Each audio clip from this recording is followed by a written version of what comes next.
Merci beaucoup. C'était le dernier orateur. Monsieur le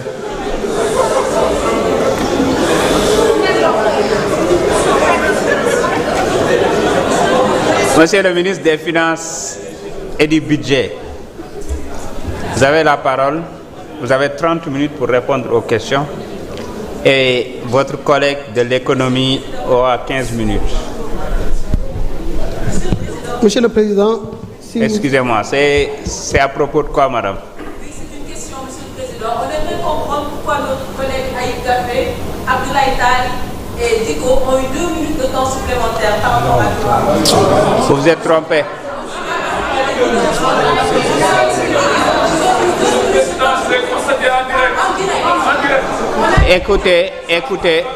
Écoutez.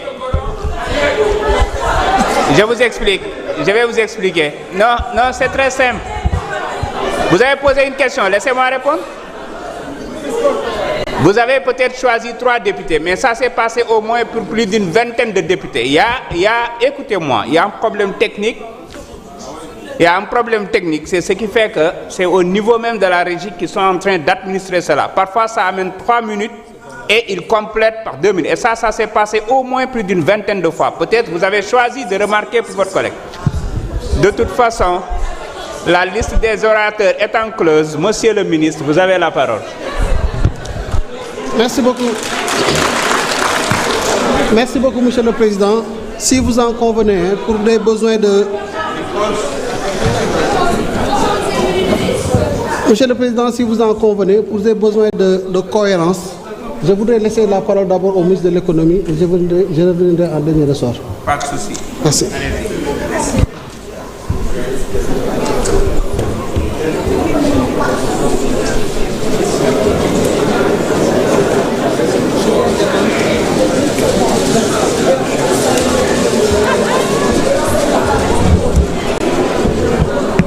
Alors, Monsieur le Président de l'Assemblée nationale, Monsieur le ministre des Finances et du Budget, Madame la secrétaire d'État, honorables députés. Alors, nous sommes dans le débat général. Donc, je vais d'abord vous parler de généralité pour contextualiser notre séance et ensuite le ministre des Finances et du Budget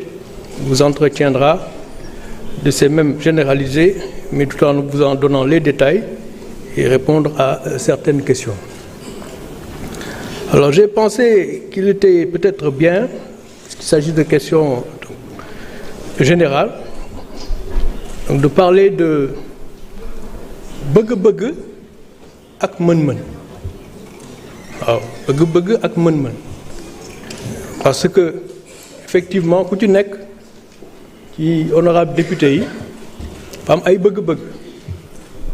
yi mu am en tant que représentant du peuple mooy bëgg-bëgg yi nga xam ne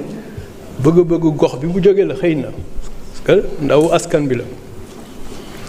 waaye diggante bëgg-bëgg ak mën-mën mën na am différence donc bu ñuy wax bëgg-bëgg yi des fois day baax ñu méngale ko ak mën-mën yi loolu moo tax débat général bi am solo débat général bi lan la débat général dañuy contextualiser budget mooy cadrage macroéconomique boobu ministère de l'économie et de la coopération ak ministère des finances et du budget dañ ciy liggéey mu leen di dégg ñuy wax ak fonds monétaire international ak yu ni mel fonds monétaire international c'est différent des banques de développement qui financent des projets c'est parce que justement mën-mën yooyu dafa am solo balaa ngay wax mën-mën yi naka nga koy séddale donc da ngay xam mën-mën yooyu naka la toll fu mu toll donc mën-mën yi bëgg-bëgg yi bëri na mais mën-mën yi alors donc dafa am lu ci des ce qui fait que 1960 ba léegi bëgg-bëgg yi bëri na mën-mën yi doyul ñu jéggaane ko di ko lebi bitim réew 1960 ba léegi en termes de déficit budgétaire alors bu ko defee à intervalles réguliers maa ngi ko doon wax en commission 20 ans yu nekk 20 ans yu nekk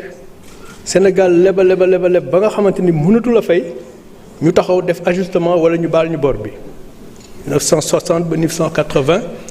ñëpp xam nañu ajustement structurel yi ñu amoon 1980 ba 94 ñu def dévaluation jusqu'à 2000 et cetera 2000 bi ñu ko dépassé bor bi tolloon na ba léegi et c'est pas seulement le Sénégal mais toute l'Afrique les institutions financières internationales baal ñu suñuy ay bor yu ci bëri alors ñu defee dañuy commencer waat système bu bees mais defuñu noonu dañu lebaat de plus belle ba mu egg ba 74% du PIB moom la ñu yaakaar waaye dañu continuer di leb ci suuf parce que encore une fois bëgg-bëgg yi dépassé na mën-mën yi te jàpp nañu bu ñu mënee leb rek bu ñu ko dépensé rek alors suñu ay soxla faju alors loolu erreur la Sénégal xëy na exemple la ciy doon maa ngi doon wax ci ay fan ci gannaaw ne la croissance hors hydrocarbures hors agricole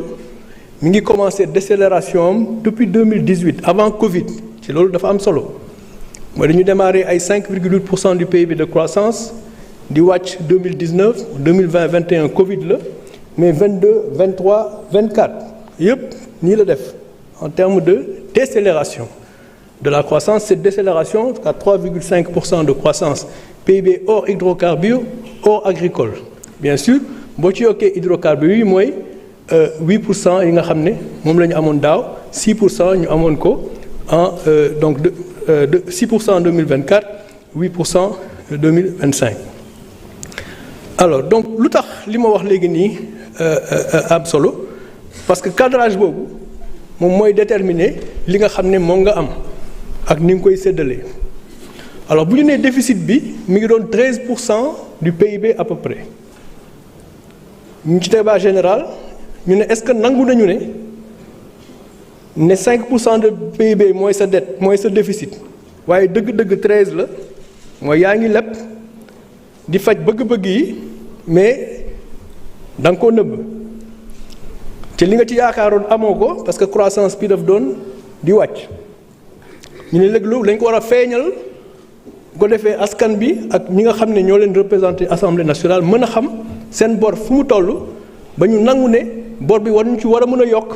waaye li ñu war a def mooy xëy na wàññi ko en pourcentage du PIB de telle sorte que ñi nga xam ne ñoo ñu daan lebal war ñu mën a wóolu continue dañu lañ lebal bu fekkee li nga xam ne moom la ñu yor ci mën-mën dafa am lu ci des mais li ci des loo xam ne bu ñu la ko lebalee day nekk loo xamante ni loo mën a nu mu tudd dékku la loo mën a attan la alors donc débat général ñu ne kon d'accord nañu ne trajectoire déficit budgétaire dañ ko war a wàññi ministère des finances yóbbu ko kon 13,4% du PIB 2024 7,8% du PIB 2025 ñu ne est-ce que askan bi d'accord na député yi d'accord ci ne 7,8 boobu war nañ ko yóbbu 5 bu ñu ci jëlee 5 yóbbu ko 3 muy 2027 débat yooyu dañ koy am ak Fonds monétaire international mooy rythme bi nga xam ne moom lañ koy wàññee est-ce que rythme bi baax na bu ñu wàññee déficit bi est-ce que dina am jeexital ci croissance waaw wala déet ñu ne bu fekkee croissance